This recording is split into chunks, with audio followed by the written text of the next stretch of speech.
तो आज हमारे चैनल की ये चौथी कहानी है जिसका टाइटल है स्वर्ग का हकदार कौन। तो चलिए कहानी को शुरू करते हैं। मरने के बाद स्वर्ग के द्वार पर 4 व्यक्ति खड़े थे। इन 4 व्यक्तियों में पहला राजा था, दूसरा एक बिजनेसमैन था, तीसरा पंडित था और चौथा एक आम आदमी था जो एक मजदूर था। किसी को भी यह पता नहीं था कि कौन स्वर्ग के अंदर प्रवेश कर पाएगा और कौन वहीं से वापस लौटा दिया जाएगा। सब स्वर्ग का दरवाजा खुलने की राह देख रहे थे और आपस में बातें कर रहे थे। जैसे कि राजा को मरने से पहले ही आदत थी, उसने अपनी बात सबसे पहले बताई। राजा ने कहा, मैं बहुत प्रख्यात राजा हूँ। मैंने धरती पर अपना बहुत नाम कमाया है, इसलिए पूरी संभावना है कि मैं ही स्वर्ग में जाऊंगा। फिर क्या? व्यापारी ने अपनी बात सामने रखी। वह बोला, मैंने धरती पर बहुत धन कमाया और उस धन से मैंने सैकड़ों लोगों की मदद की, इसलिए मैं ही स्वर्ग का हकदार हूँ। अब बारी थी पंडित की। पंडित ने मुंह खोला और सबको यह कहा, चाहे तुम जो सोच लो, लेकिन यह बात तो तय है कि स्वर्ग के दरवाजे खुलेंगे तो मेरे लिए ही। सब जानते हैं कि पंडित दिन रात भगवान को याद करते हैं, इसलिए स्वाभाविक है कि स्वर्ग में पंडित का स्वागत किया जाए।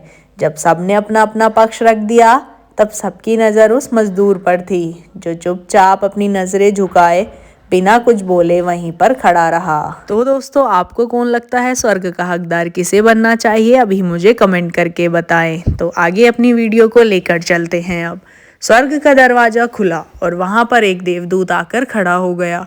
देवदूत के हाथों में एक पुस्तक थी जिसमें इन सभी के कर्मों के बारे में लिखा हुआ था। देवदूत ने सबसे पहले राजा को अपने पास बुलाया और उसको पूछा, तुम बताओ, तुमने अपने जीवन में क्या क्या अच्छे कर्म किए हैं। मैं उन्हें इस पुस्तक में देखकर फैसला करूँगा कि तुम्हें अंदर आने देना है या नहीं। राजा ने कहा, मेरा राज्य जितना बड़ा था उतना ही समृद्ध था और मेरी राज्य के सभी लोग खुशहाल थे। सभी बड़े आनंद से रहते थे। मैंने उन्हें कभी भी किसी भी चीज़ की कमी नहीं होने दी। यह मेरे अच्छे कर्म हैं। देवदूत ने अपने पुस्तक में देखा और देखने के बाद राजा से कहा, तुम सच बोलते हो। तुमने अपने राज्य की प्रजा को बहुत सुखी रखा था, लेकिन तुमने अपने राज्य की सीमाएं बढ़ाने के लिए जितने युद्ध किए थे, उन युद्ध की वजह से हजारों सैनिकों ने अपनी जान गंवा दी थी। आप ये वीडियो देख रहे हैं अनसुनी कहानी यूट्यूब चैनल पर।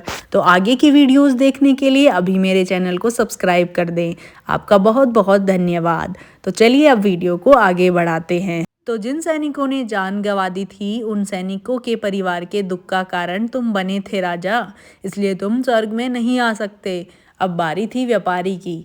व्यापारी ने जब देवदूत से पूछा कि तुम्हारे अच्छे कर्म क्या हैं, तब व्यापारी ने उससे कहा, मैंने सैकड़ों लोगों को खाना खिलाया है, कई आश्रमों में दान किया है, कई निराश्रित लोगों के लिए घर बनाकर दिया है। यह मेरे अच्छे कर्म हैं। देवदूत ने फिर से अपने पुस्तक में ध्यान से देखा और देखने के बाद व्यापारी से कहा, तुम्हारा कहना भी ठीक है कि तुमने बहुत दान धर्म किया है, लेकिन यह दान धर्म तुमने जिन पैसों से किया है, उन पैसों को कमाने के लिए तुमने ना जाने कितने झूठ बोले हैं, कितनी हेरा फेरियाँ की हैं और कितनी मिलावटें की हैं, इसलिए तुम भी स्वर्ग में नहीं आ सकते। तो कैसी लग रही है आपको स्टोरी? अभी मुझे कमेंट करके बताया एंड इस वीडियो को लाइक करना ना भूलना। जब पंडित से यही सवाल किया गया तो पंडित ने बड़े ही आत्मविश्वास के साथ कहा, मैंने अनगिनत लोगों को ज्ञान दिया है, हजारों यज्ञ और पूजाएं की हैं और दिन रात भगवान का जाप किया है। इससे अच्छे कर्म और क्या ही हो सकते हैं। देवदूत ने अपनी पुस्तक के अंदर झांक कर देखा और पंडित से कहा, आपने जितने भी लोगों को जो भी ज्ञान दिया है, उन बातों पर खुद कभी अमल नहीं किया। आपने यज्ञ, पूजा या भगवान का नाम निस्वार्थ भाव से कभी नहीं लिया, इसलिए आपका भी स्वर्ग में आना प्रतिबंधित है। मजदूर यह सब देखकर हैरान था। वह अब तक जिन्हें महान समझता आ रहा था, उनकी व्याख्या स्वर्ग के दरवाजे पर आकर बदल गई थी। धरती पर जिन कर्मों को अच्छा समझा जाता है, उनका यहाँ पर कोई मूल्य ही नहीं था। यमदूत ने जब इस मजदूर को अपने पास बुलाया और इससे पहले कि वह उससे उसके अच्छे कर्मों के बारे में पूछता, मजदूर बोल पड़ा, प्रभु, मैं जानता हूँ कि मैं भी स्वर्ग में आने के लायक नहीं हूँ, लेकिन मैं फिर भी एक बार बाहर से ही स्वर्ग को झांक कर देखना चाहता हूँ। बस इससे ज़्यादा मेरी कोई इच्छा है ही नहीं, क्योंकि ऐसी इच्छा पालने के लिए मैंने जीवन में कुछ भी नहीं किया है। मैं पूरा दिन मेहनत करता और जो भी पैसे कमाता उन्हें अपने परिवार के पालन पोषण में खर्च कर देता। इसलिए दान धर्म के लिए कुछ बचता ही नहीं। लोगों की भला मैं क्या ही सेवा करता, क्योंकि काम के बाद जो थोड़ा सा समय मिलता उसको अपने ही बूढ़े माँ बाप की सेवा में बिता देता। और यह सब करने के बाद मैं कभी कभी मंदिर भी चला जाता और भगवान से जैसा भी मुझे दिया है उस जीवन के लिए धन्यवाद कहता। देवदूत ने अपनी पुस्तक में बड़े ध्यान से देखा और थोड़ी देर देखते ही रहा। फिर उसने मजदूर से पूछा कि तुम याद करके बताओ, तुमने कभी तो कोई अच्छा काम किया होगा।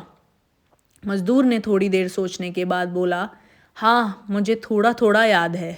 एक बार मैं बहुत भूखा था और मैं खाना ही खाने बैठा था कि एक बहुत ही कमज़ोर कुत्ता जो ठीक से चल भी नहीं पा रहा था, वह मेरे पास आ गया और मेरे खाने को देखने लगा।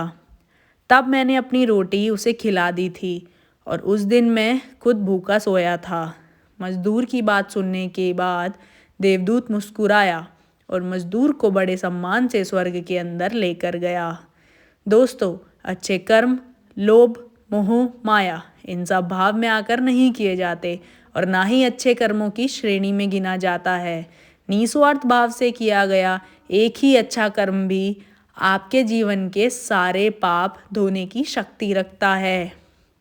इसलिए जब भी मौका मिले निस्वार्थ भाव से और अच्छे मन से अच्छे कर्म किया करें। तो कैसी लगी ये कहानी मुझे अभी कमेंट करके बताएं। आगे वाली कहानी के लिए मेरे इस चैनल को सब्सक्राइब करें। Bye bye.